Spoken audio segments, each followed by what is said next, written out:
Just as fast as 2020 left, 2021 has come, and this year will be amazing for the channel. I just already know it if you catch my drift. With that being said, make sure to hit that like and subscribe button, as many of you are not actually subscribed, about 50%, so to speak.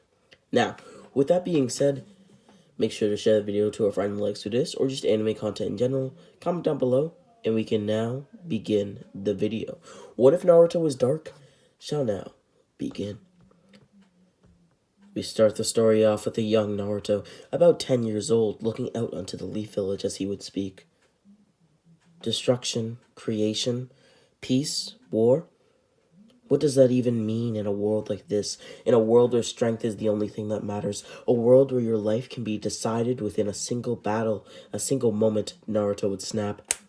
A single instance. A world where people you love just disappear out of thin air. A world where the corrupt reign. I don't like this world, not one bit. If it were up to me, I'd destroy all of the 5 great nations, burying them in blood. Then after that, I'd build a society of great peace. Or destruction, I suppose. It doesn't really matter. Because before creation comes destruction. I think I heard that somewhere in a popular shonen manga. Event Kuramasaki's. Maybe not. Who's that? Naruto thought to himself. As a sound similar to the one that you may have just heard in the background would be made. Naruto would then watch as this figure came closer and closer. A mysterious figure, Naruto thought, as he would quickly do a backflip onto a nearby rock. Who is that? Naruto thought to himself, as the mysterious figure would then get closer and closer. Naruto held his hand out in front of him as he would look at the man. Who are you? The man would then say the same thing. Who are you? The man quickly spoke, moving towards Naruto as he did. Itachi Uchiha is my name, the man would say. Naruto's eyes would widen. He did a little bit of a gasp as he would then grit his teeth. Itachi, huh? The second?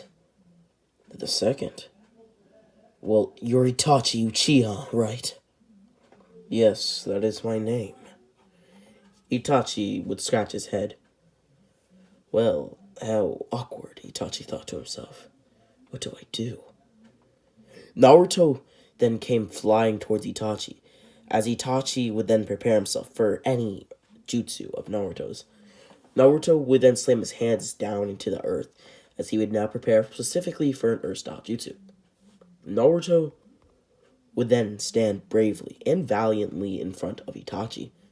Itachi and Naruto have a pretty long backstory, which should, in fact, be explained in some part in this part. If it's not, I sincerely apologize, but we'll see. With that being said, Naruto would then send out pillars, earth pillars that are long but also thick, towards Itachi. These pillars would come flying out of the ground to hit Itachi. Itachi would quickly move in between each pillar. This would cause Naruto to launch 3 more, and then another 3, and another 3. Itachi wondered how long a boy no older than 12 could keep this up. And honestly, that was a pretty good question. How long could a boy no older than 12 keep up such a jutsu? Now, with that being said, Naruto would continue to launch the pillars effortlessly. Now, where are you from, Itachi? Where am I from, you ask? Well, this very village. Huh? The pillars would come to a halt for the briefest of seconds, as Naruto would continue. For a second, Naruto's mind would go back to a time when he was a young boy. He had a knack for 2 chakra natures specifically at that point, Earth and Wind. He had been playing with his mother figure, Aunt Kurosaki. I mentioned her before. She has manga, specifically the Dragon Ball Super manga, as I did mention something from Dragon Ball Super. Anyway, that's not really too important. Now, with that being said, Naruto at this point has Earth and Wind style, and he had been playing with his mother figure, who I explained is Aunt Kurosaki. Or in other words, Naruto's mentor, who had bestowed all chakra natures onto Naruto, but Naruto could only use 2 to the maximum ability. When they had trained together, it had seemed that Aunt Kurosaki had a Kekkei Genkai which allowed her to draw chakra natures, no matter what it was. Basically, for example, being able to give people chakra natures, among other things. Naruto would then remember something Aunt Kurosaki, My apologies, I messed that up. Aunt Kumurosaki had said to him before an attack from a group dressed in black and red. She had told him that Earth style and Wind style can easily be defended against certain ninja. Therefore, you never know what your enemy has up their sleeves. Remember that, Naruto. Now, a sound similar to paper falling to the ground would be heard as Naruto would smirk. In his head, he said to himself, I'll remember those words. Naruto would then yell out, I will beat you. Now, with that being said, Naruto would snap out of his flashback, so to speak. As he would then snap back into it, he would hear Aunt Kumosaki's voice. I gifted you with very important things. Of course, this happened in mere seconds for Naruto, but maybe a minute or two for you, the viewer. Now, Naruto would quickly remember this as he would release 12 more pillars in an extremely concentrated attack, which he managed to hit Itachi with, sending him backwards about 3 feet. Naruto would smirk. Wind style, paper bomb, exercise. No, that's the wrong jutsu, Naruto thought to himself. This is the Itachi I'm dealing with. Now, wind style, exorcism of the north. With that being said, Naruto would then reappear, and within an instance, he would then disappear, as he would create a few after images, almost like Shisui's body flicker technique, which would give Itachi a flashback to Shisui and him as children, which caused him to pause, just for a moment. This is Itachi we're talking about. Itachi would then be sent flying forward due to the impact of a paper bomb behind him. At this point, it was too late for Itachi to leave the jutsu. This jutsu is a very powerful one, and it didn't really take that much chakra. Sorry for that, I had to burp. I tried to cut it out as best as possible. With that being said, Naruto would then continue his barrage of paper bombs. In multiple directions, Itachi would be sent flying. This ragdoll-like movement of Itachi's was hard for Naruto to keep up with, but he had already started to prepare his next jutsu, a lightning-style jutsu. He would then slam his hand down into the ground as Aunt Kumosaki's words continued to echo throughout his mind. Don't ever underestimate your opponent, Naruto remembered, as he would slam his hand down even harder. Now a lightning barrier would appear behind Itachi, causing him to now be electrocuted every time he was hit. So basically, for example, now all the paper bombs are concentrated inside of the lightning barrier, and each time he's sent flying, he's electrocuted. Now, Naruto would feel sweat trickle down his face as he wondered just how long he could keep it up. If it, well, was only a few minutes, then sure, but what if the fight lasted an hour? What if it lasted a full day? But if only he could get close enough to use taijutsu, maybe then he could, well... The thought of winning crossed Naruto's mind, but he quickly got focused. Itachi would then cancel out the attack with one punch, as Naruto was betting on the small electric shock still within the air. Naruto would then use a water-style jutsu, which he called Triple Tsunami. Now, Naruto would then smirk. Now that those eyes of yours are closed, you can't use a genjutsu on me. I won't be taken out just like the last time. Again, this is a nod at Naruto's backstory. If you are piecing things together, this is just a side note, of course. Skip about 10 seconds if you want fights again. Naruto was attacked by the Akatsuki long ago. Now, with that being said, Naruto would kick Itachi up into the air, as Itachi would say, "Oh, so you've heard of me. How interesting. This may be even more interesting than I thought." Naruto, sorry for the little voice crack, would then slam Itachi back into the ground, and then back up again. "Watch this, Itachi!" The air would start to build up around him. "What's this?" Itachi thought, as he would activate his Sharingan. This isn't even a jutsu. It's just a decoy from the real attack. Behind me, huh? Itachi thought, as he would throw 3 kunais slicing through the wind bullet. Naruto would quickly shoot a fireball in Itachi's direction, causing him to shoot one back. Due to the fact that there was still a lot of wind bullet energy, so to speak, in the air, it would cause a massive explosion, which would hit Itachi for the most part, but, well, I guess you could say, in short, due to Naruto's, I guess you could say, paling in comparison to Itachi's jutsu / fireball technique, Naruto's fireball would not win this struggle. I hope you understand that, Itachi's just a genius and is better at the fireball jutsu. With that being said, this would cause Naruto's clothes to be a little bit burnt, as Naruto would be engulfed in flame just for a moment. Now, with that being said, Naruto would then get up as Itachi would grit his teeth. My time's almost up. Your time? Naruto thought to himself, as Itachi would turn into smoke. Damn it! A body flicker jutsu, Naruto thought, as Itachi would start walking towards Naruto. Naruto would smirk. Finally, you're coming closer so we can have a taijutsu battle? No, I'm ending this. Huh? Naruto thought to himself. Itachi was just walking towards him. That doesn't make any sense. Why would he use the body flicker jutsu? No, why would he try to get away? But in actuality, Itachi was not moving slowly towards Naruto. He was moving at insane speeds, just in case Naruto tried to hit him, just as Itachi predicted, Naruto would try to hit him. This would cause Naruto to go through Itachi, as Itachi would pick up Naruto, telling him that he was merely fighting a 30% clone before, but that he did very well. Naruto would lose breath. Naruto would breathe, as Naruto would shed a tear. He would then look up, as his eyes would change into a red-like color with a slit-like pupil. Naruto's teeth would also change as they became elongated and thicker in shape, more like a canine if you get where I'm going with this. Naruto would then completely lose breath, as Naruto would mutter, I will kill you. Of course, Itachi could barely hear this, but all he could actually hear was kill. This caused Itachi's eyes to widen. Is he going to use all of the Nine Tails power? Now, something that a lot of people don't understand is that Naruto can't really go too high in the Nine Tails transformations at this point in the story, as far as characters in the Naruto universe. So Itachi's not really like stupid for thinking that Naruto might like go like full Nine Tails, like the actual thing. He's just being a little cautious. Now, with that being said, Naruto's fingers would also change, as his fingernails would be elongated as well. They became more tiger-like. As he tried to get Itachi off of him, Itachi would quickly jump back as he would mutter, So you're the Nine-Tails Jinchuriki. Itachi would pull out a sealing paper. He remembered he was given one in the case that he ran into one of the tailed beasts, putting it on to Naruto, who would slowly lose the Nine-Tails chakra that was building up around him. Naruto now stood there, unable to move as he didn't know what to do. Naruto would then slowly walk towards Itachi, as he would tell Itachi that he gives up.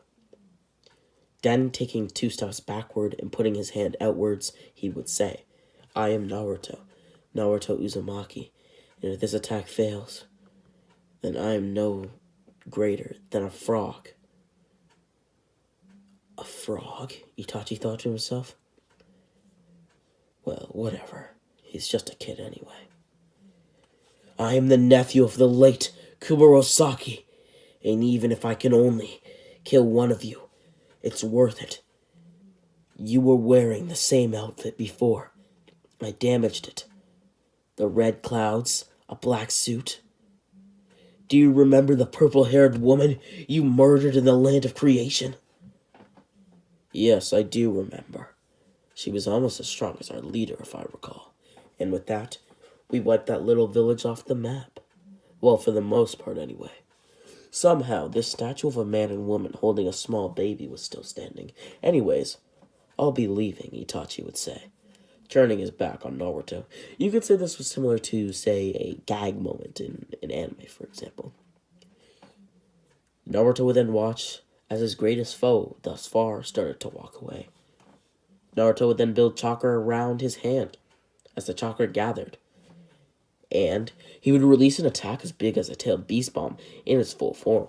Naruto would then add more and more chakra to the ball. Villagers would start to see the ball as ninjas would rush to the scene as fast as possible. Now, just so you guys know, this fight is happening very quickly, but it may seem as if it's happening in minutes just because there is a lot of dialogue in this scene. Now, with that being said, Naruto would say this. You should have never turned your back on me. Naruto would then yell out, Sozo Hakai, as he would slam the ball into Itachi. Itachi would then activate his Susanoo, but he was only fast enough to put up the ribcage. Naruto would then push his attack into Itachi, as Itachi would ask Naruto a question. Are you truly willing to destroy your own body just to kill me? Naruto roared with emotion. Of course I am. You killed Aunt Kumurasaki. Alright then. Naruto's bones would start to crack, as they would also be burnt. Amaterasu, Itachi would say. What the hell are these flames? They hurt. They hurt really bad. Naruto's hands started to weaken, even though he could easily pull away and recover. But if he were to do that, Itachi would continue to live. He knew this, so he bet his life on it, taking a gasp of air.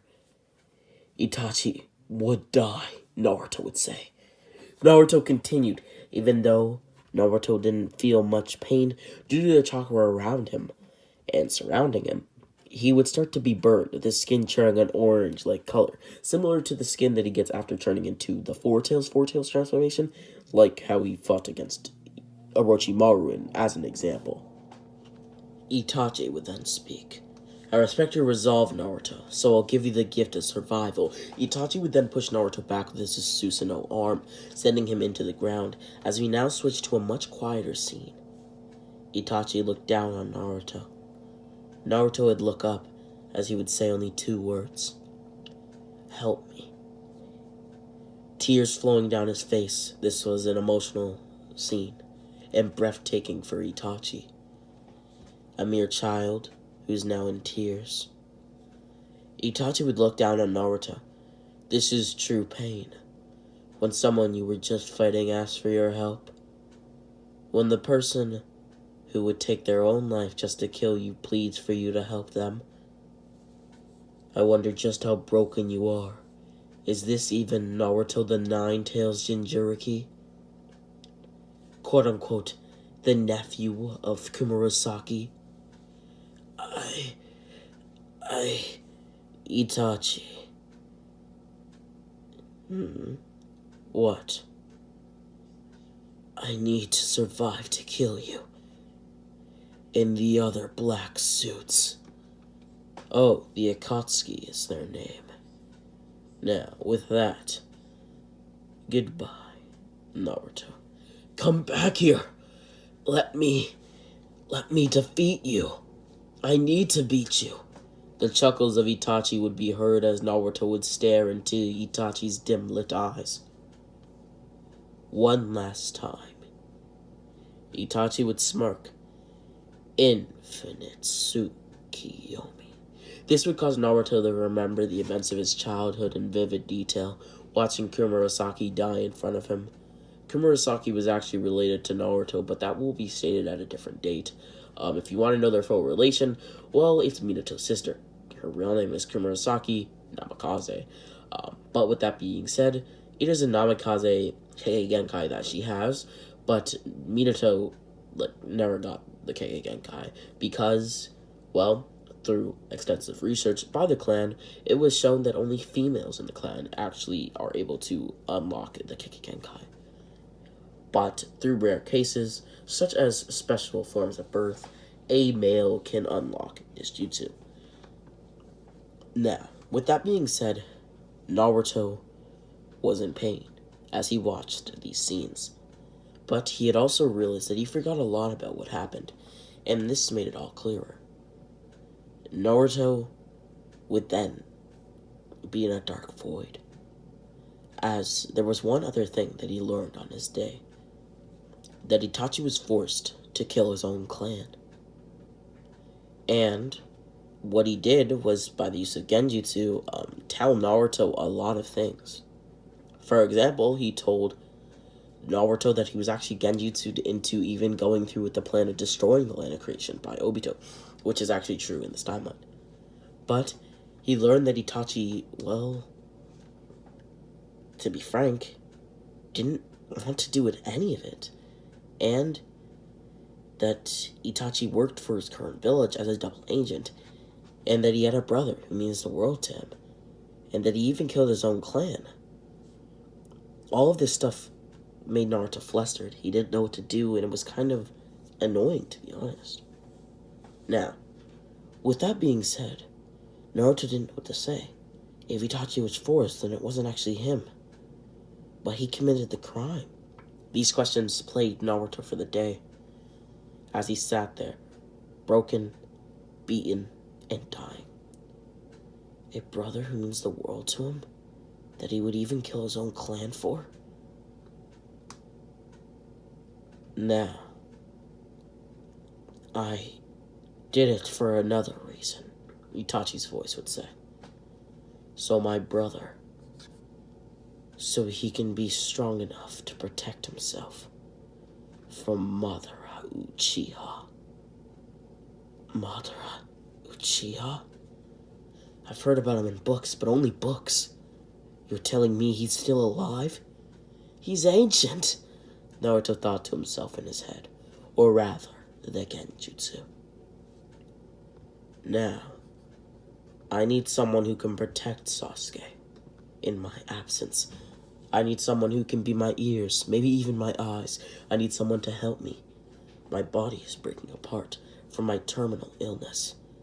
I only have so long, less than 10 years to be honest. But anyway, no matter your answer, we will meet again, someday, sometime. And, one thing, your mother, well, she was Kushina Uzumaki, the former Nine-Tails Jinchuriki, and your father was Minato Namikaze, the fourth Hokage of the Hidden Leaf Village. But then wouldn't Hiruzen know this? Itachi continued, almost as if he was responding to Naruto, but of course he couldn't be. Even though the third knew, he didn't tell you. I'm sure of it. By how you acted against me, you would be much more well-trained. Your sense of smell heightened. I know all of this would be the case. It truly is unfortunate. But remember this, Naruto. It is very important. Sometimes you must walk the line of darkness before the light. Sometimes you must be the raven amongst the mockingbirds. Remember that wisely. It is very important, Naruto. With that being said, Naruto thought about it. Do I really want to protect Sasuke, his younger brother? Now, you may be wondering why Madara is still alive. Well, it's because I just don't know how to kill him. But trust me, I want to. Don't worry, I don't want to work under someone like him. Never, never, ever. In my right mind would I. But, with that being said, as you heard from me before, your father was the fourth Hokage, and your mother the previous Nine-Tails Jinchuriki, Kushina and Minato, Namikaze and Uzumaki. Now, do what you will with this knowledge, but I hope you understand, we're on the same team. All I need from you is to be my eyes, maybe even my ears. I only have so long. Less than 10 years, as I explained. Now, as you can tell, a lot of stuff happened in this genjutsu that I just can't talk about, as it would make this, video just too long. Now, with that being said, Naruto would awake, with Hiruzen in front of him. Naruto would quickly rise to his feet, about to vomit as he ran as fast as he could, running out of the building and into the woods. There he threw up for about 30 minutes. As he got up, feeling empty, the food he ate before Itachi now lay on the floor, and his stomach hurt from hunger. What am I going to do? Naruto thought. I can't trust anyone anymore. Naruto would remember the genjutsu yet again, remembering when Itachi said, sometimes you must walk the line of darkness before the light. Sometimes you must be the raven amongst the mockingbirds. Remember that wisely. It is very important, Naruto. Naruto would then snap back to reality. Walk the line of darkness before the light. I think that might be what I need to do. Naruto felt his arm as he got chills. I'm so scared. Why am I scared? Am I scared to walk the line of darkness and waver from Aunt Kurosaki's words? Or am I scared that I'll never have connections in this life? That I won't be able to. I won't be able to trust or love. Is that why I'm scared? Am I crying? Naruto would grab his arm tighter until it began to ache of pain. Darkness, light. You make me laugh. Naruto was surprised. Who is that? Who's there? He would look left, right, up, down, behind him, in front of him. He would even squint, but nobody, no, nothing was there. You don't remember me? I'm in your head, dummy. Use your brain, not your ears. The Nine Tails? Yes, the one you rely on when you're in trouble. The one who you're able to use his chakra due to Aunt Komurasaki's help. Yeah, I remember. The big orange beast with 9 tails. Now, what do you want? Well, it was just funny to me. All that nonsense about light and dark. Just see what happens. I think you'll choose the darkness. No, you've already, right? Haven't you? How interesting. I didn't even respond. Well, you don't have to. Whatever you're thinking, I can... The Nine Tails would sniff. Your emotions so rampant. Well, whatever you're thinking, I can already just translate. You don't even have to speak. Wow. Anyways, it was just kind of funny. All the nonsense, right? Now, with that being said, you can rely on me anytime, and good luck. Yeah, thanks, Kyuubi. Naruto would pick up some new clothing. This time, he was dressed in all black. Dressed to impress, you could say. You could say he wore an outfit similar to Itachi, but also similar to Kakashi. Why Kakashi? As Kakashi never wore something like this. Actually, if you were to directly compare his outfit to somebody, it's basically like Sasuke's, from Boruto. So adult Sasuke's. Now, with that being said, Kakashi would quickly resemble Naruto's outfit due to the fact that they both have a Jonin vest. Now, with that being said, why does Naruto wear a Jonin vest under this? Well, it's because he thinks that he's, has the skill of a Jonin. And, well, yeah, that's basically as simple as it gets. With that being said, Naruto would hone his skill for 2 years. At this point, he was now 12 years old, and he would meet with Itachi yet again. Naruto knew where to meet due to a crow, sending him his way. With that being said, Naruto and Itachi would have a quick spar, as Itachi would smile, telling Naruto that he should enter the ninja system and try to join a team around the same time. They would talk for a little bit, as they would exchange thoughts, and Naruto would officially become Itachi's eyes and ears, as far as being in the Leaf Village went.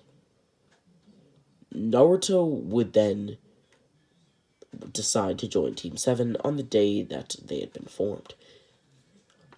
One thing was certain, Naruto was very powerful, but one thing was also unknown. What did Itachi and Naruto completely talk about? Anyhow, with that being said, he would do as Itachi recommended, joining Team 7, Sasuke's team, which lacked one member, and Naruto needed to join a squad with Hiruzen allowing Naruto to join due to, well, what Naruto showed him with said abilities that he, well, had. These abilities just being the regular tuning level abilities that Naruto wanted to show Hiruzen. Now, of course, Naruto was holding back significantly as he is easily Kage level, even able to keep up with a very powerful Itachi. With that being said, they would all introduce themselves, with Naruto saying nothing at all, and Sakura and Sasuke saying what they did in canon. But here's where the timeline starts to change. Naruto would butt in, speaking. You're trying to be secretive for no reason, Sasuke. You want to kill Itachi is the first thing. Do you not know how to? All you have to do is raise your blade and kill him. What? All I'm saying is that you're trying to kill Itachi. How did you? Shut up, Genin. Now listen. Second, someone with your skill could never beat Itachi-san. Oh, sorry. My bad. Itachi. Now, third thing, and remember this wisely. At most, you can make a move, But touch him, you're out of your mind. Not to mention that Itachi is already on his deathbed from his sickness. Or illness, I suppose. His sickness? You're just no match for Itachi. So just take a hike already, loser. Loser? What the? You're a genin, are you not? Yeah, but so are you. It doesn't matter if I already have the skills of a Jonin. Naruto stared deeply into the eyes of Sasuke. Sasuke's eyes were angry, whereas Naruto's were calm. Calmer than a puddle. A still puddle at that. With that being said, Naruto would then continue. And you never will be able to beat him. Actually, I think I said too much. Sorry about that, Sasuke. Hey, don't be so rude to Sasuke, Sakura would say. How do you even know he's going after this Itachi guy? He's right, and that's the scary part. Sakura, how do you know Itachi, Naruto? Do you really want to know? Yeah, spit it out, Naruto. How funny. You cease to amaze me, Sasuke. Well, if you really want to know, it's a long story. May I grab some tea? And with that being said, this has been Rami X. I hope you guys all enjoyed my first video of 2020. I hope it was a great video for you guys to listen to. Maybe chill, do whatever you do while watching my videos, I suppose. Whether that's schoolwork or, I don't know. Really doesn't matter. But thank you for watching. Make sure to hit the like and subscribe button. Share the video to a friend like this. Comment down below. And Rami X out. Now, this is technically a movie, so it's not actually the end, though you should definitely listen to past Rami, who was telling you to comment down below, subscribe, like, turn on them post noties. So, yeah, go listen to him. We're basically going to pick up exactly where we left off, and I just need to clear my throat. I just wanted to include this just in case you wanted to hear that. Now, with that being said, we can continue the video. Well, if you want to know so badly, it's quite the long story. Naruto would disappear and reappear, now having a tea in his hands. It was a dim-lit day as I stood on the Hokage Mountain, on the Leaf Village I looked upon. Basically, what Naruto was trying to say is that he was looking down on the Leaf Village. A man then approached me. Black hair, black eyes. He told me his name, and he thought I was lost. Story goes that Naruto would pause, consuming all of his tea in one gulp. This would cause him to feel warmth because, well, the tea was hot. Sakura would then ask how Naruto did that without moving the tea. Since it was reasonably hot, it was steam coming off of it. Naruto would then say, well, I suppose when you've witnessed enough darkness, a nice warm tea makes you feel whole again. That's all. Enough talk. Time to do the bell test, Naruto. As Kakashi would say this, Naruto would quickly straighten back into a more normal attitude, I suppose, with his story ending there. Kakashi smiled. He knew Naruto wasn't some ordinary child, but he was sure he wasn't stronger than himself. Like, Naruto wasn't stronger than Kakashi, if that didn't make any sense. Kakashi then smirked under his mask, as he would look at his bells, which are now gone. Naruto would tell Kakashi that he's calling it quits for the day, as he would go eat some Ichiraku's ramen. Tucci, the owner of the store/shop, would ask Naruto why he stared at his ramen with so much thought each time he ate. Naruto would then say, in a way, ramen is like life. It's filled with unnecessary things. You only need noodles and hot water, technically. But there's meat, chives, onions, eggs, and all sorts of things. Hey, Naruto. Yeah, Tucci? Don't think so dark. Sorry, but I can't. I chose this path. You see, well, I suppose it's not too important. I was just gonna say that, you're a nice guy. Oh, well, thank you, Naruto. Tucci knowing damn well that was not what Naruto was going to say. Now, With that being said, Naruto would come back as he would check on the two people who were supposed to be his classmates, as he saw them fighting a clone of Kakashi's, while Kakashi laid on the ground reading a book. Kakashi would quickly appear behind Naruto, as Naruto would stare Kakashi in the eyes. Kakashi would then ask Naruto if he understands the value of teamwork. Naruto would stare up in the sky. Teamwork, huh? Well, I guess it's good to work together. But Kakashi, I won't need to. And if I do it, it won't be with these kids. I only work with people relative to myself, for the most part. Now, Kakashi, how long will you play this game of tag with your students? As long as they need it. They've started working together, so I guess they pass. Come here, Sasuke. Sakura and Sasuke managed to pass. As for Naruto, he would be failed due to lack of teamwork. Naruto, hearing this, would look to the floor, then back up at Kakashi. I lose, huh? Yeah, you lose. Try again next time. Do, Naruto. Huh? Next time? Continue. What were you gonna say? Oh, I was just gonna tell you that you'll probably do better next time, now that you know that teamwork is the way that you pass. Yeah, next time. Huh. I don't know what to say. But one thing's much clearer now. The leaf is horrible, and will be destroyed. Huh? What do you mean? Oh, nothing. Don't you know all villages with horrible foundations eventually fall? Whether or not I pick this village back up all depends on how I see it. I'll protect you, though. Naruto would then disappear.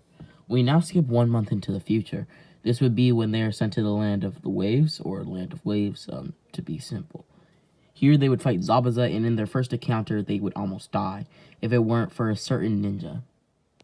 A certain ninja in black. This ninja wore a mask, and is who we know as this timeline's Naruto Uzumaki. Something to note is that Naruto is the Rasengan at this point, which he basically developed from the Scroll of Sealing. Now, with that being said, he did steal it, so it does open up the door for Naruto having other similar jutsus, if that's what you were thinking. Yes, it does. Now, with that being said, he will not get these jutsu right now, but yeah. Naruto would block each and every one of Zabuza and Haku's attacks, moving seamlessly through them as if he had the Sharingan or some other ocular dojutsu. Don't worry, I'm not saying that he does have the Sharingan or some other similar ocular dojutsu, but it could be some possible foreshadowing on my part. Anyhow, Naruto would quickly bring the fight to an end, as Haku would say that he is a proud man, and Zabuza would say the same, telling Naruto they are prepared to die. Kicking Zabuza and Haku to the ground, Naruto would, as he had then wounded them. He would then stretch out his hand, saying only 7 words.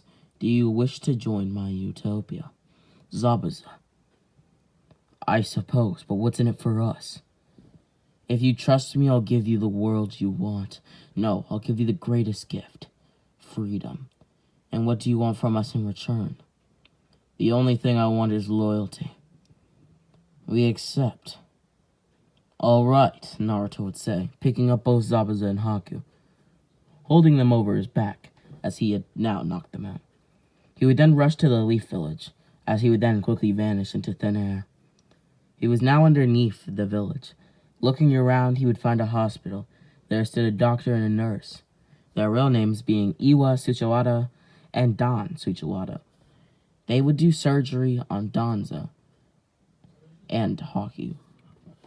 While editing this video, I realized I made a small mistake. I said Danzo and Haku. My apologies. I meant he had then decided to do surgery on Zabuza and Haku. I hope I did not make you lose track of the story. Now, with that being said, these doctors did an amazing job on Zabuza and Haku. But there was one problem. When having to examine their bodies for where the actual wounds were, Zabuza's shirt had to come off, and so did Haku's. Here was when Haku revealed that he was actually a girl, which caused the doctor and nurse to be much kinder, healing both Haku and Zabuza. They were also very cheerful whilst doing the surgery, as, well, it did make them laugh a lot. A girl? When Haku said this caused the doctor and nurse, like I said, to be more kinder, but it also made Naruto question how high Haku's ceiling was, so like how strong she could be, as he doesn't actually see much strong Kunoichi besides people like Tsunade.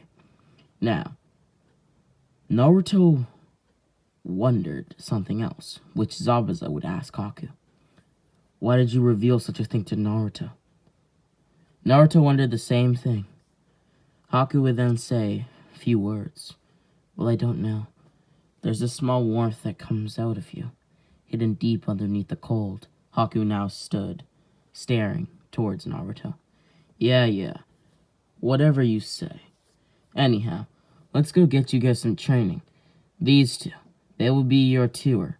Futadori and Ryuo. This place is like a city, a haven for ninjas. There's shops everywhere. Hotels, restaurants, clinics here and there. No. It says there on a poster that inside of that building, they imitate battle. Yes, a scientist I found is working on it. It's kind of something you could mention as, I guess you could call it virtual reality. I don't really have the hang of it, but it could really train up some genin to become something more akin to Chunin or Jonin. Wow. That truly is amazing. Now, either way, Zabuza and Haku, you haven't even seen what's to come. This will be the starting point for when I invade this village. You're planning to invade the strongest village of them all, Konoha? Why, yes, I am. Zabuza. Well, not necessarily invade. I will conquer the Leaf Village.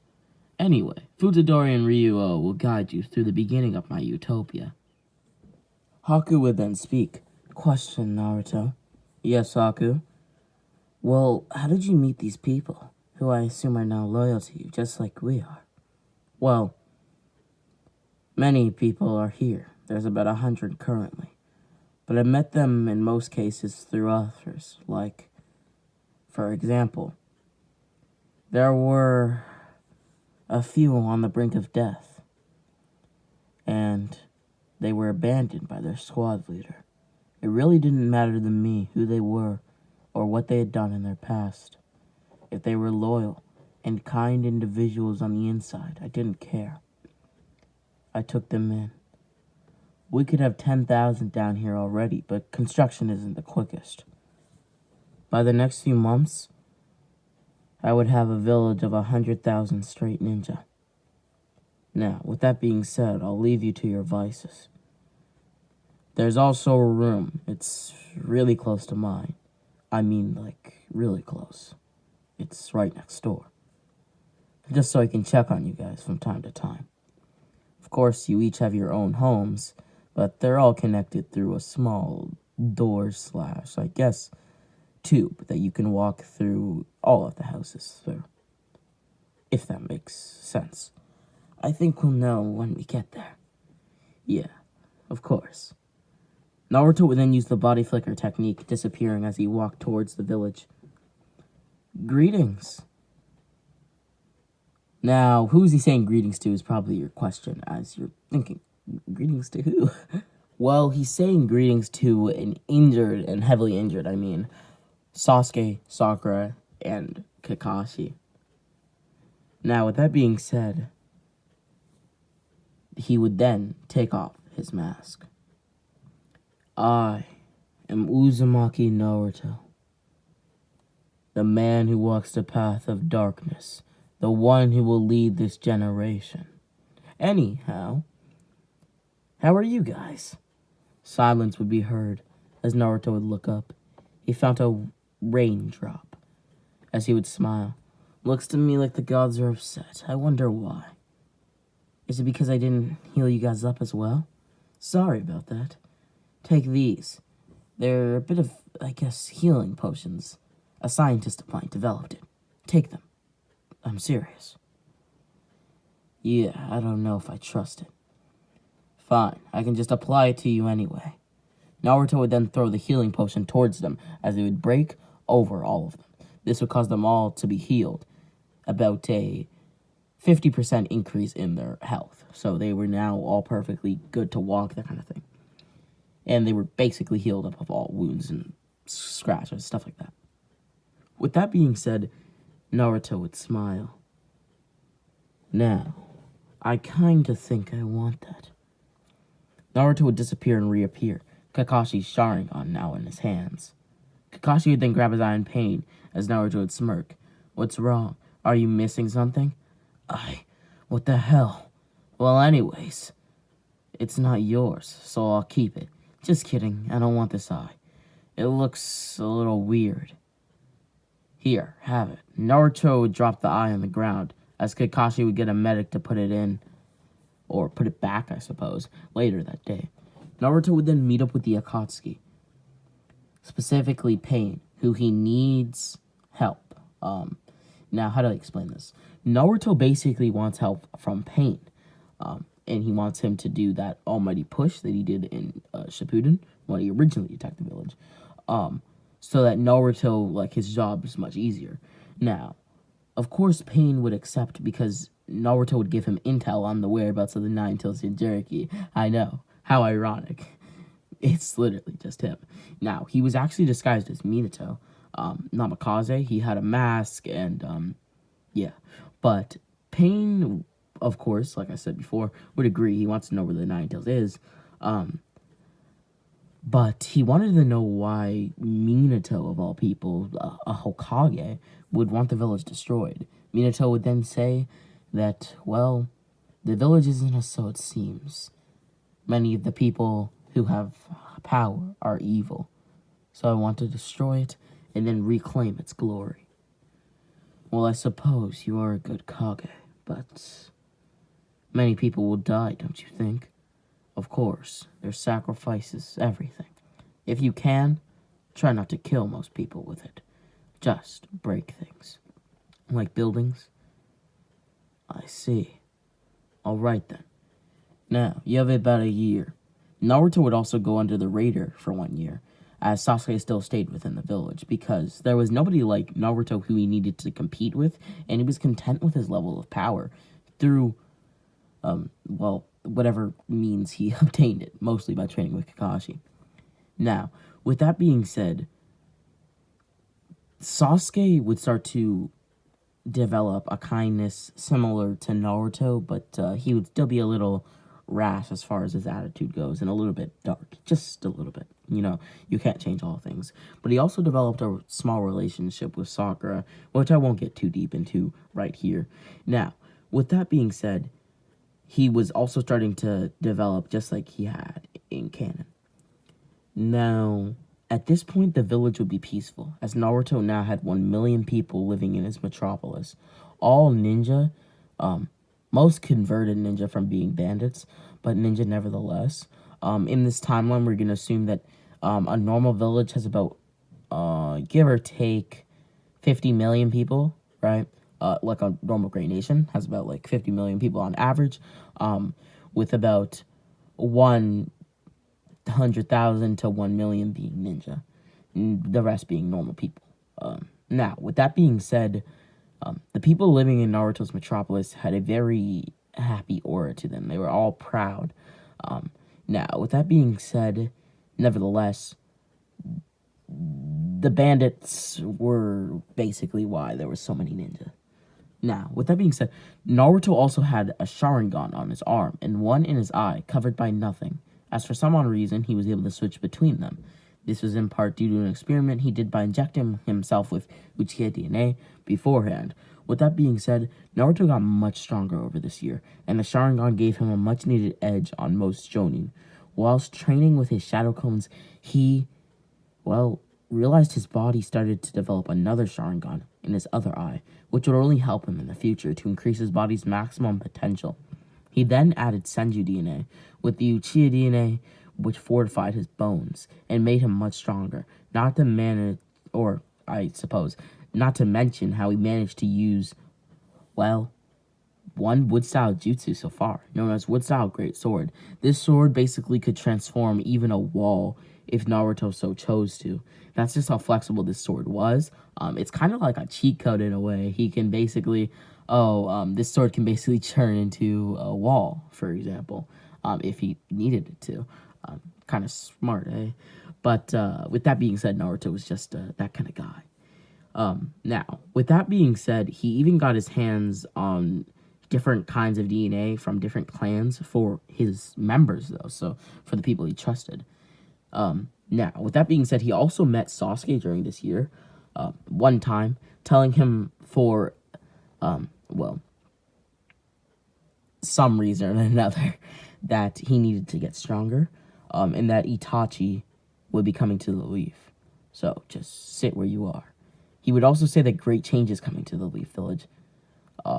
And with that being said, we now switch to a scene familiar to most of you, where an orange-haired shinobi with a forehead protector with 3 lines and a dash through it would say, "You shall know pain." Destroying the leaf. Now, with that being said, as he did this, Naruto's ninja, who all had medical ninjutsu, would make sure there were 0 casualties. Pain and Naruto, disguised as Minato, would then meet, as Minato would ask the location of the Akatsuki. Pain would shake his head. That is not something you need to know. What, do you want to kill us all after you're done? No, I should have known. That would be your response. Now, where is the location of the 9 tails Jinchuriki? Huh? When did I say I'd give you that? Remember, that's the only reason I spared most of them, if not all of them. Oh, yeah, I think I recall now. Well, anyway. The 9 tails location, huh? Naruto/Minato would then take off his mask, putting his thumb to his belly. He's right here. You've been fooled, Pain. No matter. I'll just have to capture you. I made sure your passive Pain didn't come here, meaning you don't have backup. Anyways, even if you did, do you really think you could beat me, Pain? Well, we're even right now. Naruto would then start to use the Kyuubi's power, transforming into his 4-tailed cloak. That was just a power skill I gave to Naruto, just so you guys are aware. That means that in base, Naruto is equal to the Deva path of Pain. Now, with that being said, Naruto would quickly use the Kyuubi's power to transform into his 4-tailed cloak. I still can't believe you think we're even. Are you a fool? I knew something bad could happen. That's why I brought Itachi. Itachi, come out now. Itachi was nowhere to be found, as Naruto would quickly rip through Pain before he could even react. Naruto would then tell Itachi that he can come out, after crushing Pain's head, just to make sure that he was dead. Naruto would then do a double take on the situation, smiling, as he and Itachi would have a fight. Ryuo, one of Naruto's greatest men, who's mostly skilled in stuff like recon or tracking, that kind of thing, is a strong member of what you could call Naruto's Utopia. He was injected with Ibiri DNA, and basically the Ibiri clan are powerful warriors who have the ability to quite literally be, in a way, like things like ghosts. We now switch to a different perspective. Ryuo, a man standing about 5'9", with long black hair and a Jonin vest, was trailing Sasuke Uchiha, who was running throughout the village, trying to find who was causing all of this commotion and who did all of this damage. There, he then stood behind a dumpster, Ryuo, that is, as he then saw Itachi and Naruto fighting. He watched as Sasuke was approaching, as Sasuke now stood behind something as well, watching their fight with despair. Ryuo decided there was no need to move, as, well, he's basically tailed Sasuke, and, well, he would tell Naruto where Sasuke was, but Sasuke and Naruto are bound to meet anyway soon enough, since, well, Sasuke is literally observing his fight with Itachi. With that being said, Ryuo would then disappear into thin air. He was injected with the DNA of the Ibiri clan. As I mentioned earlier, Naruto got many clans' DNAs. Now, with that being said, the Ibiri clan is a very powerful clan, and they can do many great things. So, Ryuo might show up in the stories a few occasions here and there. Now, with that being said, Naruto and Itachi's fight would be what we now segue back to. A year, huh? Is that how long it's been? Yeah, I think so. Well, how's my brother doing? Quite well. He will become a fine shinobi. Someday, that is. Well, in the case that he's watching, what do you want to do, Itachi? You're right. We'll try to say you're amazed with his growth. Of course, this was said under their breath. Naruto would then say that he's amazed with Sasuke's growth, as Itachi would smirk. I'm happy he's getting stronger, because if he didn't, it'd be no fun to crush him where he stands. You're right. Anyways, do what you must here. I think you said you'd take Danzo's head if I recall, right? Yes, I did. I need to kill that lowly bastard. Itachi would quickly dissipate into a few dozen crows. Sasuke would jump out at Naruto, who looks at Sasuke dead in the eyes. Sasuke would ask Naruto what he was doing, as Naruto was saying, or I suppose he would tell Sasuke that he was talking to a man responsible for the death of many shinobi, and a great shinobi, someone with one of the highest bingo bounties in history. Itachi Uchiha. Now leave me alone. We'll talk more about this after I leave this village. Naruto would disappear, as within one day, the leaf was under his control. In that moment, Sasuke ran off, trying to find Itachi. He overheard that he was going to take the head of Danzo, so he was kind of looking for Danzo, and by extension, Itachi. With that being said, 2 months would now pass, as all high class, my apologies for that saying mistake, grammar mistake, whatever you want to call it, but all high class ninja had admitted defeat under Naruto and were now imprisoned, except for Might Guy, who was out on a mission. 2 months now pass, as Naruto's metropolis is yet to be revealed. But Naruto was great at public speaking, as he was able to expose Hiruzen and Danzo. Danzo for plotting against the current Hokage and the death of Shisui Uchiha, and Hiruzen for the act of secrecy, and with that, they were both sentenced to life. A life of imprisonment. Danzo was executed shortly after Yamanaka's inspected his mind, but Hiruzen was imprisoned, as the Yamanakas extracted information from him and Danzo, of course.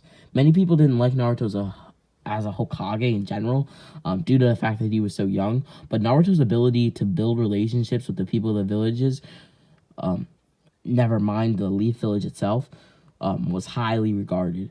And he had already done a lot of judging. Now, with that being said, it's pretty simple. He was the self-proclaimed fifth Hokage, and in the first day of him leaving the village, he managed to expose a corrupt leader. Side note, Naruto still has changed Gaara, but it was in a Jinchuriki manner. If you don't know what I mean, let me explain. Basically, one day, he met Gaara whilst traveling, as he asked Gaara to become his friend, explaining his past, as over time he and Gaara would become friends, and eventually Naruto would even promise him a utopia of some sort or another. This confrontation with Naruto and the many to come would change Gaara and shape him into the person he is now, the Gaara that we all know and love. Not only that, but Gaara was also told by Naruto that he and his tail beast should learn to work together. Just tell him that Kurama said he'll never be able to bond with his Jinchuriki. Trust me, it will get under his skin. Just tell him that Kurama managed to. Now, with that being said, if you did or did not know, Shukaku, Gaara's tail beast, and Kurama, Naruto's tail beast, kind of hate each other. They have a bit of a rivalry going on that's lasted for dozens of years, maybe even centuries at that point. But with that being said, that would motivate Shukaku to bond with Gaara, which would actually work, and now Gaara has full control, for the most part, over Shukaku. People figured out Naruto as Minato's son, erasing most of their doubt that Naruto should lead their village into a new age. Naruto also showed his great nature to the citizens, as he would free all of the ninja. While speaking out to the public about the idea, someone asked him a question that went as follows: "But what if they attack you because they don't like what you've done? You imprison them for a reason, but they didn't ever, not try to kill you. They all submitted to your wrath, yeah, but, yeah. I get what you're saying. I'd try to defuse the situation, and I'm sure they'd understand. Me being in power is better for the village overall, my kind citizens. I'm glad you asked the question, though, my friend. With that being said, all ninja, after hearing all of the great things Naruto did, were on the fence. What should they do? Clearly, he was better than most Hokages in really the history of the Leaf Village, and he had already done more than people who were especially regarded like Tsunade. Though Tsunade, of course, is not Hokage in this timeline. I'm just saying she got a lot of like Hokage-esque praise for being a great Hokage. And Naruto's already done more than her for the most part. Now, with that being said, he also exposed two tyrannical leaders in the background, and they just didn't know what to do. Now, most Genin, Chunin, and Jonin followed Naruto's rule, with Kakashi and Sasuke, who at this point are both Jonin, were on the fence with it. Since they knew Naruto and how suspicious he was, with that being said, Naruto would then tell the village a few words. Do you want to join my utopia? And with that being said, this is now reaching into the third segment of the video. So, yeah, sit back, continue to relax, maybe grab a drink, pause the video, that kind of thing. But we will continue in a few seconds. The third segment shall now begin. In the last segment, we basically just ended off with the Leaf Citizens, and Naruto had posed a question. Would you like to join my utopia? We can now fully begin the segment / part. The crowd was now silent. They didn't know how to answer. Utopia? Naruto Uzumaki, the 5th Hokage, would continue. A place where you have freedom, a place where you will never have to fight, as long as I'm your leader, and a place where ninja and civilian see eye to eye. A place where status doesn't matter. A place where your loved ones will be protected. What do you guys say? The crowd roared with excitement, though few ninja didn't like the idea. They would propose something. Naruto would nod, listening to what one ninja had to say.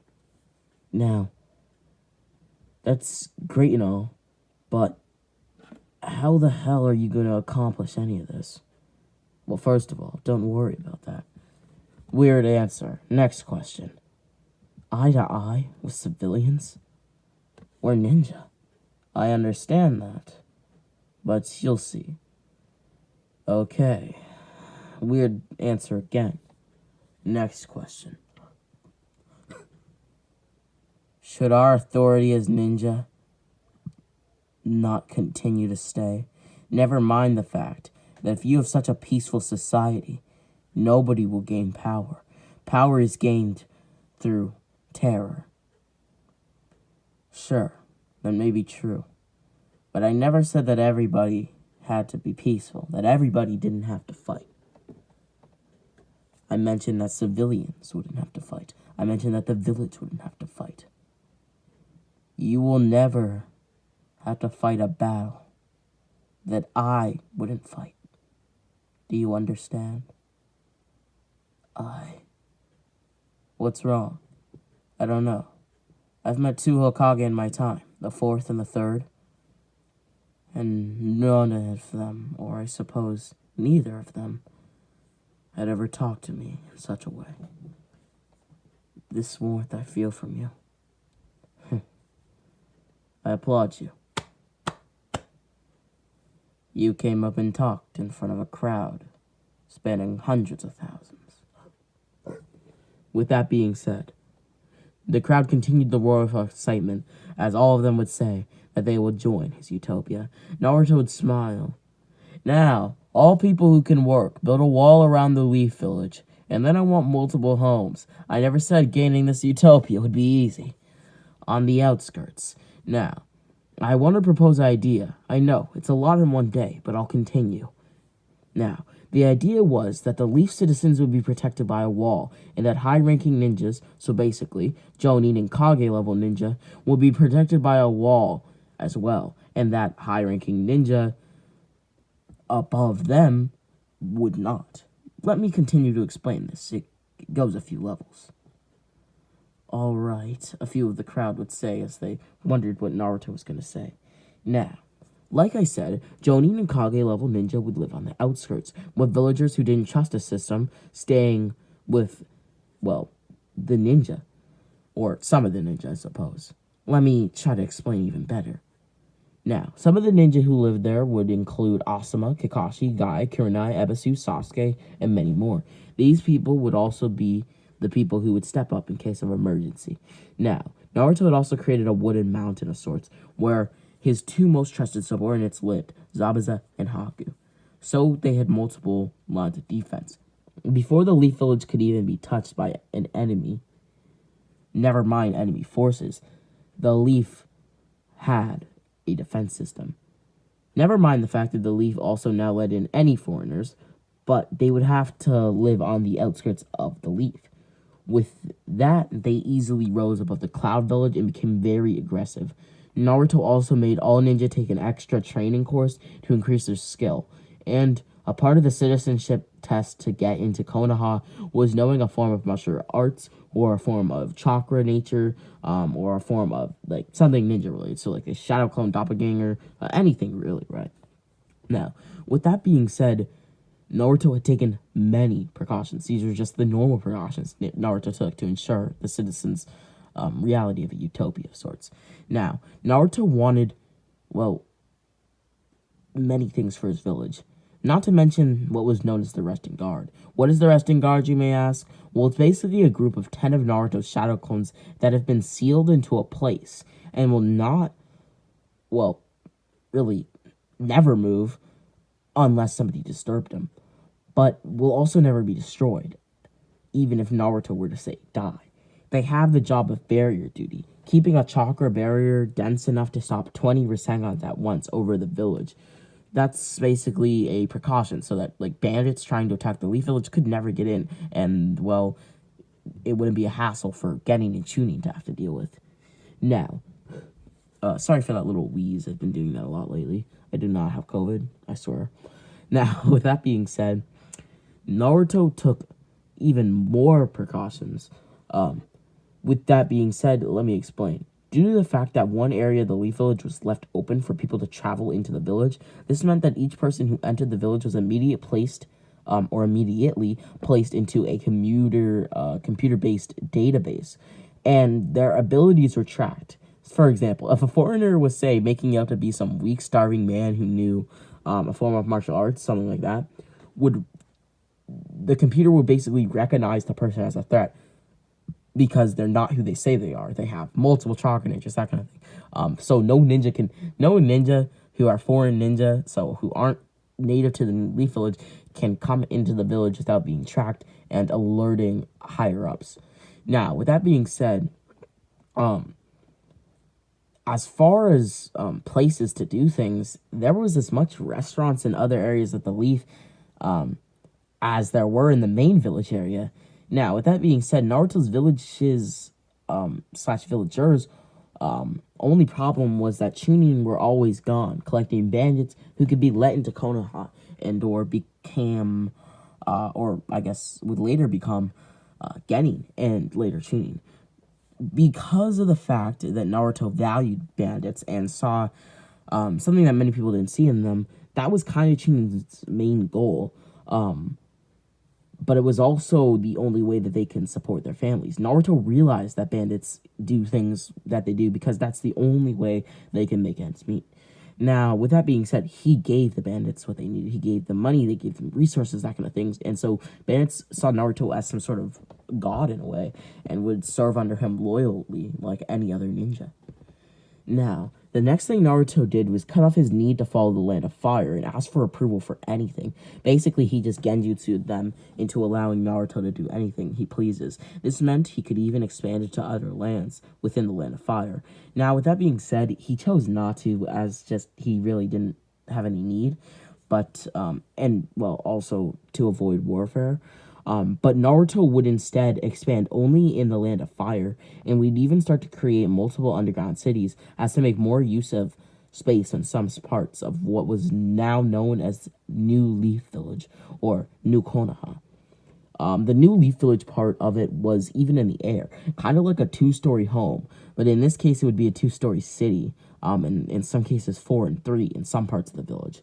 Everyone got sunlight here as well, and their military expansion only resulted in the acclaim of Naruto as the greatest Hokage of all time. People also worship Naruto, some even calling him a god. His system of defense was never tested until shinobi in black suits with red clouds on them appeared on a fateful day. One of them was Pain, who would use a mighty push. Unfortunately for Pain, the most outer layer of the village was infused with a special coating able to block chakra-based attacks. As long as people powered it, in, well, this case, hundreds of bandits turned ninja and normal ninja kept it up with their chakra. Now, with that being said, Naruto would quickly appear on the scene with the royal guard at his side, which is the people I should now name: Kurenai, Kakashi Hatake, Might Guy, Ebisu, or Ibisu, Sasuke Uchiha, Asuma Saratobi, Anko, Zabuza, and Haku, Yuki, and various other high-ranking ninja who met the Jonin standard. Below them was the Akatsuki. Naruto stared down into Pain's eyes with anger as he would jump down to Pain, telling the royal guard to stay where they were. Naruto would then put his arm right through the Deva path of Pain, releasing lightning chakra through Pain, disabling Nagito's chakra connection to the path of Pain, whilst also taking out one of its chakra receivers, just to make sure the path was completely out of it. He would then continue to release lightning chakra through the Pain, as Nagito's connection was now no longer. No residuals of Nagito's chakra could even be found within the Pain. With that being said, Naruto quickly destroyed it, as Naruto would then take Itachi, pretending as if he wanted to take back, say, a rogue shinobi, as the other Akatsuki members, including the 5 remaining passive Pain, would charge Naruto, especially Kisame, who was angered. Itachi was kind of like a friend to Kisame, and, well, yeah, he really was. Naruto would dodge all of them, as he would start to sweat a little, slamming his fist into the ground to knock them away. He would then call down the royal guard, and would tell Kurenai to call in reinforcements. Hundreds of Chunin would emerge from behind them. Ino, who at this point is a Jonin, but in this case a special Jonin similar to Ebisu, would be also called to the battlefield to alert high-ranking ninja to come. Using her Yamanaka Jutsu, she was able to do this with ease. With that being said, Naruto would then watch as behind him stood Shikamaru, one of the Chunin who worked under Naruto specifically. With that being said, he would use the Shadow Paralysis Jutsu. Now, some ninja knew how to fight with certain ninja. It just kind of made sense. For example, somebody who's better at, say, reconnaissance or intel, that kind of thing, is better at working with somebody like Kakashi than somebody who's rash and just goes in not thinking, who would be better working with Might Guy. And with that, there was about a total of 300 Chunin to Jonin level ninja under the Royal Guard members, with 33 ninja teaming up with each of the Royal Guard members individually in the village. So basically the ones I mentioned. Now, this was not only to make these ninja gain even more power by working with top tiers, but also to limit casualties. If some ninja knew how to fight with certain ninja, like I mentioned, it would just kind of make sense. Now, with that being said, it was now a case of Itachi versus the Akatsuki and 5 passive Pain. Everyone in their strongest states except for Guy and Itachi. With that being said, slowly but surely the Akatsuki would fall, because it's literally Itachi, Kurenai, Guy, Kakashi, Naruto, Ebisu, Anko, these 300 Chunin, the Jonin level ninja, and the Akatsuki cannot take this. Naruto would then use a jutsu that he used on Itachi, which would be known as 100 Earth Pillars, which would leave Hidan immobilized and defeated. This also further reiterated why Naruto was Hokage, and further raised the village's trust in Naruto, and forced the other villages to call a 5 Kage summit. Naruto's gain for power was too mighty. Due to the least aggressive power plays that continued to time and time again leave the world in shock, Naruto would arrive at the 5 Kage summit in a flashy manner, throwing 3 smoke bombs and entering the room. With Shikamaru as one of his subordinates and Itachi as the other, they wondered why a Chunin was in the room, let alone the fact why Naruto brought 3 subordinates instead of 2. Naruto said, "The name's Haku. Don't just call them my subordinates." The other Kage would scoff as Naruto continued. Naruto would then smirk. And there's a Chunin in the room because, well, I'll explain. First of all, calm down, Kage. Naruto would say this, as they all now couldn't move. Naruto would smile. This is the Chunin's jutsu. Use his real name next time, Shikamaru Nara. You're frozen, aren't you? Well, it's a one of a kind, a Tekki Genkai of sorts. the Nara clan's paralysis jutsu. Now, with that being said, the Raikage would pose a question. His question being why Itachi was there. Naruto would say it's a long story, but he was a double agent in the Akatsuki for the Leaf Village. This caused A to then ask when he was going to share with them this information. Naruto would say when they felt like calling a summit. With that being said, Naruto let Itachi tell them everything he knew about the Akatsuki. But beforehand, due to the fact that this was vital intel, they had to promise to give him 2% of their land each. They would all agree as Itachi would start talking. All Hokage, so basically, I messed up there.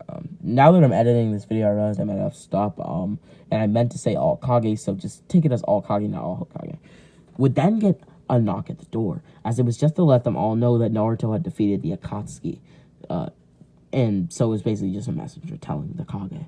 Naruto would then be asked by an Oniki why they told him, as Naruto would look down saying, because they're not all dead. Hisame, Zetsu, Madara, and Hidan, not to mention Deidara, had all gotten away and are still alive. I tried to immobilize Hidan, but he seems to be immortal. Why? That was a question I posed to myself. I would love to have immortality for myself, of course, because I'd love to live. Anyway, the Kage now sat silent again as Naruto would speak.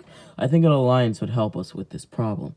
At this point, Obito has just partnered with Kabuto and is now traveling to the Five Kage Summit. This is not what Naruto is saying, but yeah. Naruto would then grab his mouth as he would start to cough.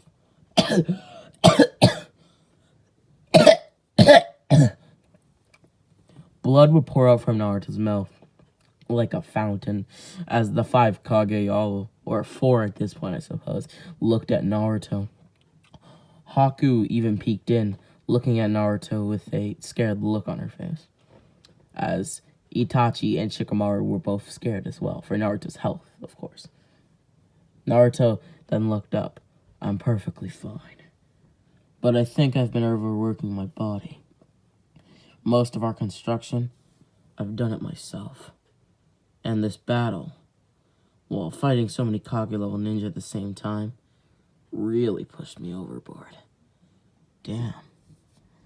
If there was even just 3 more Akatsuki members on the caliber of someone like Deidara, I would probably be in a coma. I'll make sure to stop working on construction and leave that to our normal ninja and workers. Anyway, with that being said, back to the main timeline as far as discussion goes. Madara Uchiha, or Obito disguised as Madara Uchiha, now stood in the room as he would declare war on the Kage, or rather the whole world, staring deeply into Naruto's eyes as he wondered why blood covered him. Oh. Is the fifth Hokage of the Hidden Leaf Village wounded? Wounded. Not a chance. I could take on every single Kage in this room if I had to. Even without my guards. Really? Yeah. You're as cocky as they say. But I have a feeling like those aren't mere words, and that you truly can back that up. Either way, I am Madara Uchiha, the man who will rule this world with the infinite Tsukiyomi. So you're Madara. I thought the first Hokage died a long time ago. This can't be Madara, eh? It's a poser. Trust me, the Madara who knew the first Hokage died a long time ago. I'm certain. Itachi, what do you think? He's the true leader of the Akatsuki, Obito Uchiha. I see. Well, how'd you know he was Obito? Well, these eyes can see through a small mask, easily. I see. Well then, I'll take him out right here and now. Naruto would vanish into thin air as he would say, well, I don't know who Obito Uchiha is, but you're definitely him. Itachi confirmed that. With that being said, I do have a question for you, Itachi. Who is he? Well, Obito Uchiha is a boy who went missing a long time ago. He was crushed by a boulder, somewhat related to Minato, through team. I see. Well then, how unfortunate. What do you think happened to him after the boulder crushed him? Maybe a sensei-like figure, like maybe even Mother Uchiha himself, took in Obito. And now Obito's doing his bidding. Would be my hypothesis. Sorry about that. I don't know why I made that wheezing sound. But yeah. With that being said, Naruto would think, as he continued to rush towards Obito, only stopping due to the feeling of being pulled into something. He now felt a vortex-like feeling as Naruto was being pulled into the Kamui dimension. Naruto would feel a tense pain in his chest as he felt Obito's arm go right through Naruto's arm. Itachi's eyes would widen as he looked to the floor. Why, you may be asking? Because he heard Naruto say the words, "I'll never be vulnerable." What do I mean by this? Well, basically, let me explain. So, Naruto would say why, because a long time ago, if you don't remember, in the first segment of this half, so the first 30 minutes, give or take the first 20 minutes of this video in general, that was Itachi versus Naruto. And in that fight, Naruto spoke about how he would never be vulnerable again, that nobody would ever make him feel that way, that nobody would ever make him feel like he was some sort of animal. Now, Itachi knew this, but none of the five Kage did, as Naruto just continued to say why, and why, because there was nothing he could do to prevent himself from being pulled into the Kamui dimension. All five Kage would then be prepared to witness something, as Itachi would say these words: "The fight of your life may very well take place here." Why, Oniki would ask, as Naruto would, along with the five Kage, suddenly be teleported into the Kamui dimension. Obito would then leave Naruto and the five Kage, as well as their subordinates in the time-space. Naruto now lay face first in the ground and with a hole in the middle of his chest. It had seemed... I burped accidentally. Sorry. It had seemed that Obito had gotten to Naruto before they had all transported in. With that being said, orange chakra would start to fill the hole. This was the vermilion chakra of the Nine-Tails beast, or the Nine-Tails Kyuubi. Naruto's body would stand, with the chakra now holding him up, and running rampant, like a raging tsunami. His chakra continued to run out of control. In the past, the Nine-Tails was sealed within a Jinchuriki. Well, what happens when the Jinchuriki is the one who's going out of control? In most cases, the seal would be redone, but nobody in the room knew how to seal such a beast, except for a certain red-haired shinobi, Gaara Kazekage. Gaara would quickly use his sand to surround Naruto's abdominal region. This would help keep the Nine-Tails within him, which also meant that he wouldn't be separated from the Nine-Tails. Now, this also meant that Naruto would have to be sealed as soon as possible, as Naruto would start to fly, or in other words, float. The images that the five Kage and their subordinates could see could only be described as gruesome, as there stood Obito in Naruto's hands, struggling to move. They didn't even see him walk towards Obito. Obito kicked his feet. It was never explained how Naruto caught the man, or the masked man in this case. But one thing was certain. Naruto had power he was hiding. A deep power. A deep darkness. Naruto would then fall down to the ground as Obito was now on his back. In front of him, Naruto would smirk, standing as he thanked the Nine-Tails for its help. Two things were realized on this day. The other villagers are nothing compared to the Leaf, and the other Kage are nothing compared to Naruto. Naruto would then watch as Obito would poof in the smoke. The real Obito now stood in front of them.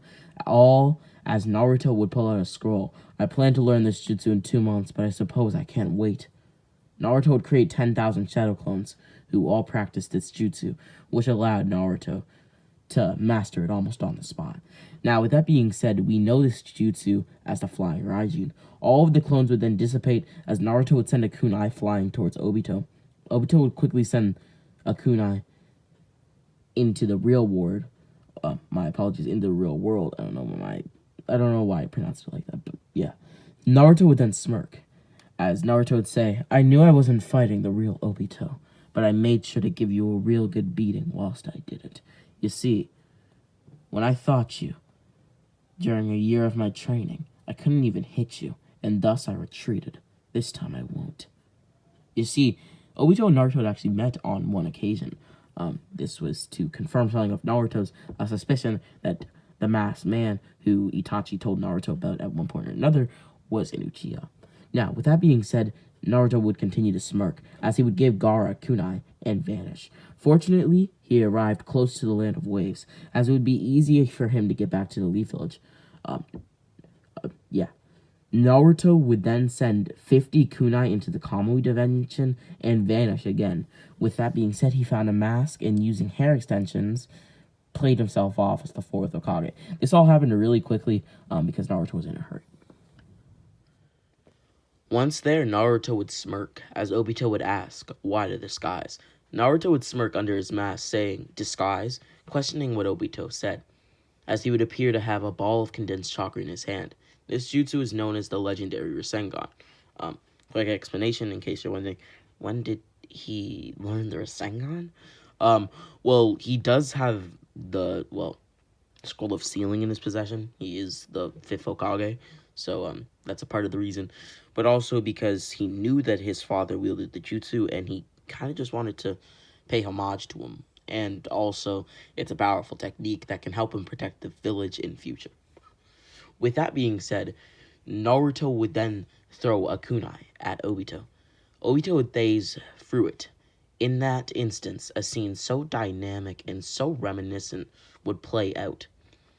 This gave Obito a sense of deja vu, which caused him to remember what Minato did to him 14 years ago, tricking himself into believing that this may actually be what he thought to be his dead sensei. Naruto would then smirk under his mask, changing up his voice a bit as he would say, I am Minato Namikaze, the fourth Hokage of the Hidden Leaf Village. I thought you died. Well, yes and no. But me? Why would I die? That was merely a shadow clone. You should have seen through that illusion, my student. I'm so sorry that I failed you. No way. Yes way. You see, this is my Rasengan, and this is my flying Raijin technique. Remember, this is the same thing I did to you all those years ago. With his now superior speed, Naruto would start to destroy Obito. First, he came from the side, jabbing into Obito with a kunai and plunging it into his spleen. The spleen is not a vital organ, so Obito was virtually fine, though blood was spewing out of the wound. Next was the Naruto Uzumaki barrage, which he would yell out, Minato Namikaze barrage, as he would create 1,000 shadow clones, all attacking Obito at the same time. Obito now laid on the ground, as Naruto would throw all 1,000 shadow clones towards him. One by one, each of them would pop, exploding as they hit him, and in unison, creating a more vast and powerful explosion. Naruto and Obito would make eye contact, as Obito would look down, taking off his mask, as he would say begrudgingly, You're not Minato. Naruto would stand still, perplexed, even if only a little. Minato died long ago. You're right, so I won't fight you as if I was him, and I won't masquerade as your fallen master. He wasn't my master. He was my sensei. You sound like a little kid. Now stop crying. Wipe those tears from your eyes. I'll fight you as I, rather than the fifth Hokage. You'll be fighting Uzumaki Naruto. Fine. You'll fight me as Obito Uchiha. Now that's more like it. Come at me. With all you've got, Obito. I won't hold back. With that being said, we are now reaching into the next segment of this video. I hope you guys are really enjoying this what if, as it was really fun for me to make. But this is now the second or last segment of the what if. Depending on if I decide we're going into Boruto, then we'll see. Now, this is the time where I would pause the video, maybe get a drink, maybe drink some water, maybe to go to the bathroom, but I'll stop talking. Naruto now stared in the eyes of Obito Uchiha as Obito would start to walk towards Naruto. Naruto would quickly appear behind Obito as Obito now saw no need to use his phasing ability. He needed to fight it, or rather what I should say is he needed to fight Minato, or in this case Naruto I suppose, as if he had no phasing ability, because it really made no difference. Either way, Naruto would be able to hit Obito, so it was kind of like unneeded waste of chakra, that kind of thing. With that being said, Naruto and Obito would have a battle which the five Kage could only look at in awe. It was a battle that they had never seen coming, a battle that all of them had never even seen in their lifetime. At least one so dynamic. Naruto would take out 3 kunai, throwing them Obito's way. Obito then looked at Naruto in dismay. You're gonna use the same attack again? No. I won't give you that deja vu ever again. Naruto would appear behind Obito, grabbing his cloak. Rather, you'll only feel the wrath of Uzumaki Naruto. This power, it's like a raging gust of emotion and despair. What am I looking at? Not a human. A monster. The Nine-Tails Jinchuriki truly is a monster. But no matter. Explosion. Balls of the night. Obito would then drop 3 ball-like explosions.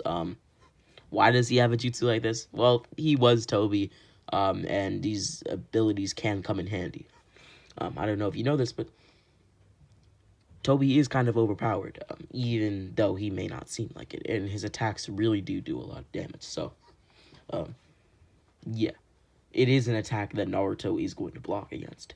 With that being said, Naruto and Obito would continue their battle, as Naruto would then fight Obito, hand-to-hand combat.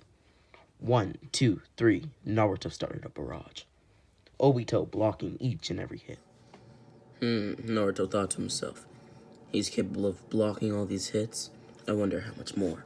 Naruto would then secretly charge a Rasengan as he'd hit Obito again. The perception abilities of the Sharingan would allow Obito to see it coming as he would dodge. Naruto would then turn around, sidestepping Obito and kicking him under his legs. This would cause Obito to fall on his knees as Naruto would slam his Rasengan into Obito's back, causing him to be slammed into the ground. This fight would continue for another 3 hours, as both Obito and Naruto had been on their last legs. With one final attack, Naruto would rush towards Obito, as Obito would put up a wood barrier. Remember, Obito does have wood style. He's had it since he was a wee lad, so to speak. With that being said, Naruto would smirk as he would say 3 words. I give up. I give up. I give up.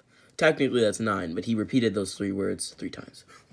Naruto would fall on his back as he put his hand to his head. I truly give up. In the end, I couldn't do it. I couldn't beat you as Uzumaki Naruto.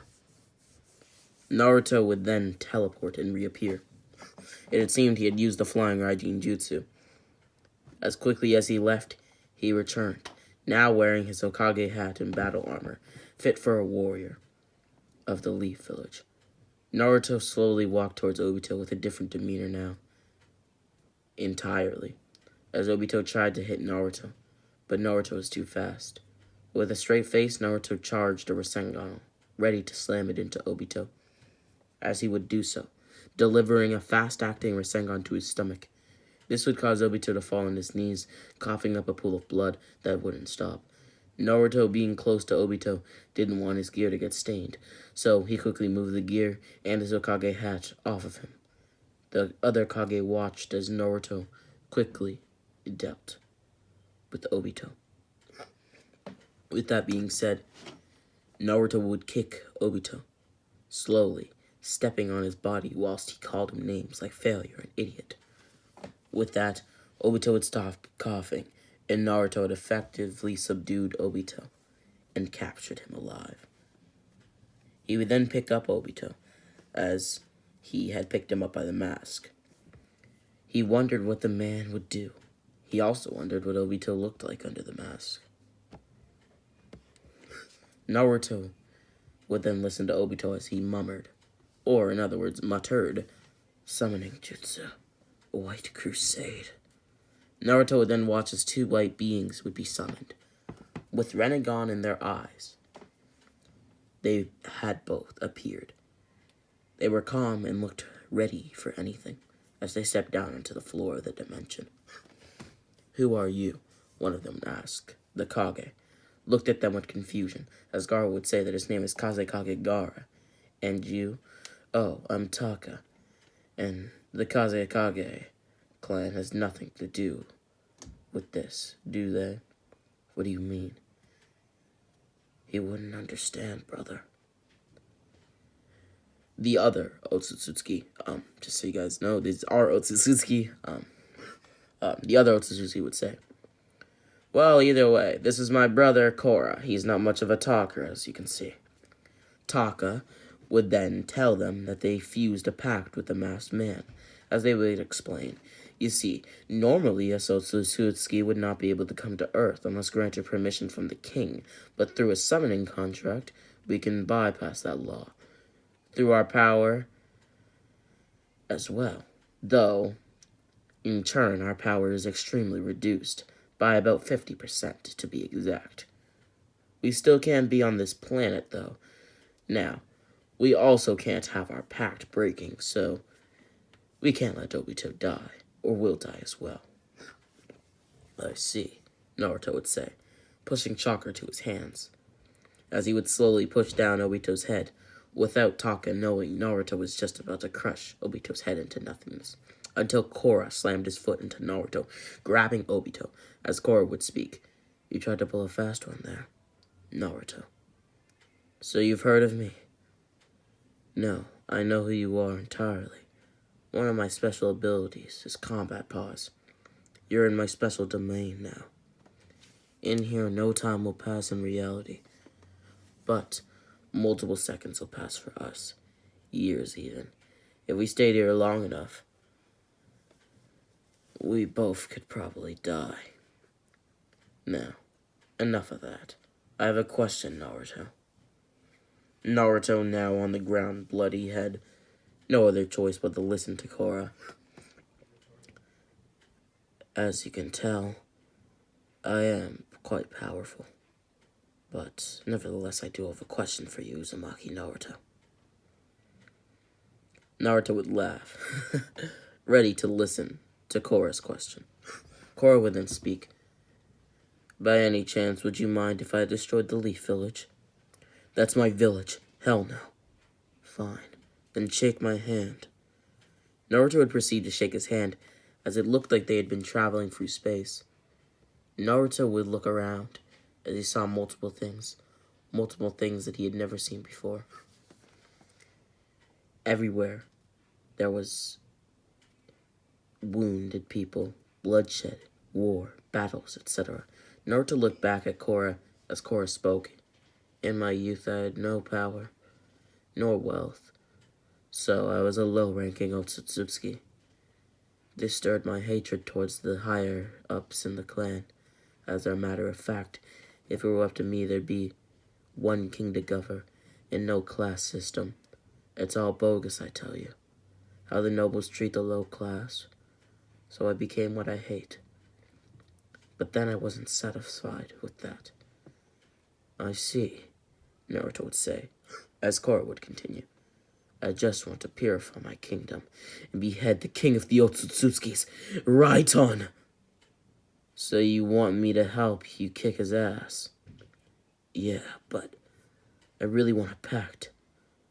Though making a pact with a normal human will only bring my power down. But making one with someone connected to the Sage of Six Paths will only boost my power by 10 times. So it will only boost your power if you make a pact to someone related to the Sage of Six Paths in some way or another. But if they're not related to the Sage of Six Paths in some way or another, it will only bring your power down by 50%, right? Yeah. Now, with that being said, you're a special case, since not only are you connected to the Sage, but you also have a tailed beast, which means my potential boost could be in the hundreds. You see, the stronger the connection to him, the more powerful the pact, and by extension, your multiplier. And unlike normal pacts, even if you die, I won't die, nor will I lose the power. Now, will you help me? Please, I beg of you. Does your brother Taka share the same goal? Yes, he's just as determined. At night he cries for a better future, whilst I use silence as my escape. Fine. How do we make this stupid pact? After hearing the rules, Naruto would cut his hand, allowing Korra to drink his blood, as Korra would do the same thing, as Naruto would then drink Korra's blood. After that, they would both gag, sticking their tongues out, with disgust. As to them, it was a weird taste. Blah, Naruto would continue, and Korra would then smiled, as the jutsu broke. The time-space jutsu, that is. Naruto was now being held up by Korra, as Taka asked how long they were in his domain/dimension. Korra would reply, 10 hours, as Taka almost gasped. This man could keep up with you for that long? How concealed is his power? One-on-one, he could beat those 5 in 50 seconds. If he went all out. Actually, scratch that. 1-on-5. What? You're saying he could beat all of those 5 in 50 seconds? They're on even par with about, I don't know, 2 to 3 low-ranking Otsutsuki. If he went all out, he could maybe do even more. I think I now understand why he beat Obito, brother. We're making a pact with him, Taka. We already have one, Korra. No, you have to trust me on this one. I broke my pact with Obito. For Naruto. Fine, Taka would say, as he would then wake up Naruto, as they would complete a pact as well. Taka was now much calmer and kinder to Naruto. He rose his hand, as he would say, So you have the Sage's chakra. I understand. Thank you. With this power, we'll kill him. We'll kill Raiton. He would then leave with Korra, as he smiled at the 5th Hokage, saying thank you. Naruto would then stand up, dusting himself off and grabbing Obito. He would then use Flying Raijin to take them out of the Kamui dimension. Naruto would then tell the Kage that he'll be on his way, and that they'll win this war. Naruto then used his Flying Raijin to take him and his subordinates to the Leaf. 10 hours had passed since he was in the Hokage office, or in his Hokage office, I suppose, as he would put Obito in a chair, facing directly towards the 4th Hokage, with a chakra seal binding his movements. Obito would wake up awake, as Naruto continued to sign paperwork. I worded that a little weird. He would then hear Obito speak. They were really more like mutters, but nevertheless, he could hear him as he would speak. Sensei, what have I done?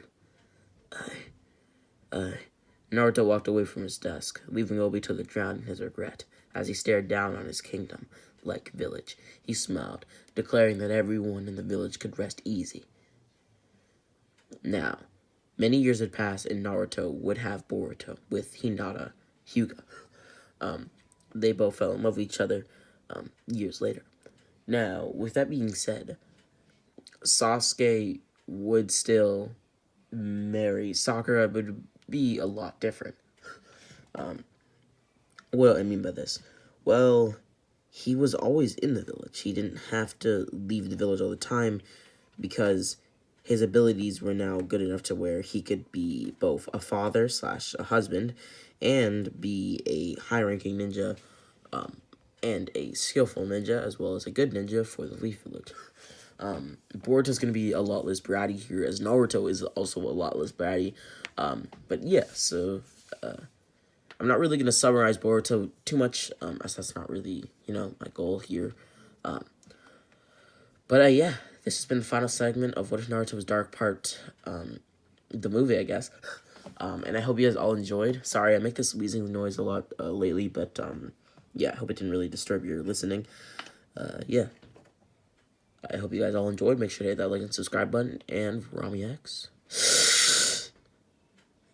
Oh.